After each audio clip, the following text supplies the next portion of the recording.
जी आपने तो कमाल कर दिया।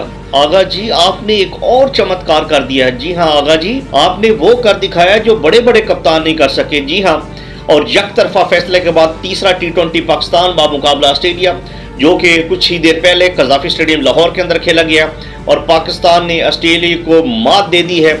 और जो सीरीज थी 3 टी20 के ऊपर मुश्तमिल, जी हाँ वो 3-0 से क्लीन स्वीप कर दिया है। जी हाँ, 7 साल के बाद ऑस्ट्रेलिया से पाकिस्तानी टीम टी20 सीरीज जीतने में कामयाब हुई है और जो कामयाब हुई है वो बिल्कुल उन्होंने क्लीन स्वीप कर दिया है। अगर हम ओवरऑल सीरीज की बात करें तो सबसे पहले चलते हैं जी पहले मैच की तरफ। तो पाकिस्तान ने पहले मैच के अंदर जो है ना थोड़ा सा स्कोर जो है ना वो कम था और जिसकी वजह से लग रहा था कि शायद जो ना ऑस्ट्रेलिया टीम जीत जाए, लेकिन यह है कि पाकिस्तानी बॉलर ने कैंगरूज की एक न चलने दी और जो पहला टी20 था वो यकतरफा फैसले के बाद अपने नाम कर लिया। इसी तरह फिर दूसरे टी20 के अंदर है तो पाकिस्तान ने एक बड़ा पहाड़ खड़ा कर दिया कैंगरूज के आगे और 198 रन का टारगेट बोर्ड के ऊपर सेट कर दिया।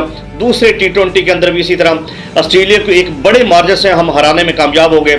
और जब तीसरा टी20 स्टार्ट हुआ तो हमारा जो आगाज़ था वो शानदार आगाज़ था और 20 ओवर के अख्ताम के ऊपर पाकिस्तान ने बोर्ड्स के ऊपर 208 रन झाड़ दिए थे और लग इसी तरह से रहा था कि ये फैसला भी बिल्कुल यकतरफा होगा। और पाकिस्तानी बॉलर ने आज एक दफ़ा फिर जो है ना कैंगरूज को बुछाड़ के रख दिया है और यकतरफा फैसले के बाद जो तीसरा मैच था वो भी अपने नाम कर लिया। और इस तरह जो टोटल सीरीज है वो पाकिस्तान ने ऑस्ट्रेलिया को अपनी सरजमीन के ऊपर मात दे दी है और कैंगरूज से जो फतह है वो छीन ली है और 7 साल के बाद टी20 की कोई बड़ी सीरीज अपने नाम की है।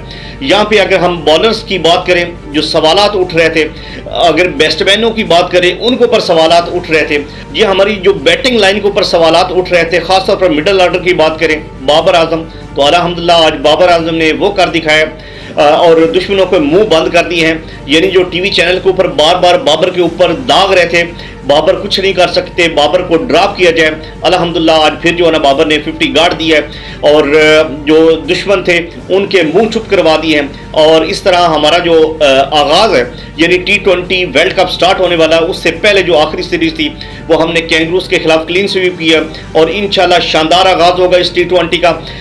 बॉलिंग के अंदर अल्हम्दुलिल्लाह हम तकड़े हैं, लेकिन हमें बैटिंग के ऊपर थोड़ा सा फोकस करने पड़ेगा। बड़ी टीमों के खिलाफ जब हम मैदान के अंदर उतरें तो हमारे पास जो टारगेट है वो तकरीबन 200 प्लस फला होना चाहिए। अगर हम ये सोच के बैठे कि हमारे पास जो टारगेट है वो 150 से 170 के दरमियान में होगा तो आप ये माइंड से निकाल दें। इस टाइम टी20 का जो फॉर्मेट है वो बिल्कुल चेंज हो चुका है, आपको 200 प्लस वाला मार्जिन करना पड़ेगा।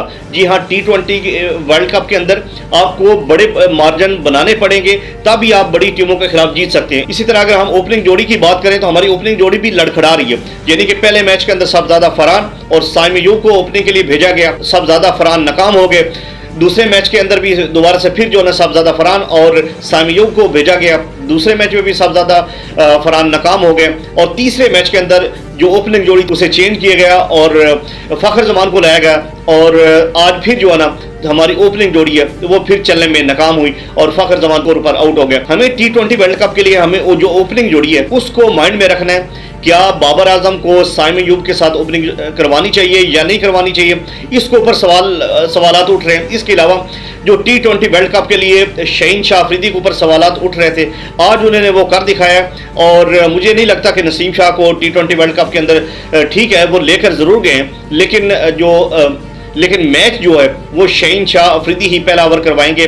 और पाकिस्तान ने जो ओवरऑल सीरीज थी बॉलिंग के अंदर बेहतरीन कमाल किया है और बेहतरीन कमाल की बिना कर पाकिस्तान ने कैंगरूज से जो सीरीज़ है वो 3-0 से जीत ली है और इस तरह जो सीरीज़ है वो क्लीन स्वीप भी की है। कमेंट सेक्शन के अंदर अपनी राय का इज़हार ज़रूर कीजिएगा कि किस किस बॉलर्स की और किस किस बैट्समैन की ओवरऑल कारकर्दगी किस तरह रही है और पाकिस्तान ने जो कैंगरूज से जो फतह छीनी है उसके बारे में कमेंट सेक्शन के अंदर अपनी राय का इज़हार ज़रूर कीजिएगा। और जो टी20 वर्ल्ड कप के लिए जो टीम सिलेक्शन की गई है उसके अंदर कमेंट सेक्शन के अंदर आप अपनी राय का इज़हार ज़रूर करें कि इस खिलाड़ी को ड्रॉप करके इसको शामिल किया जाए तो वो टीम कम्बिनेशन जो वो बेहतरीन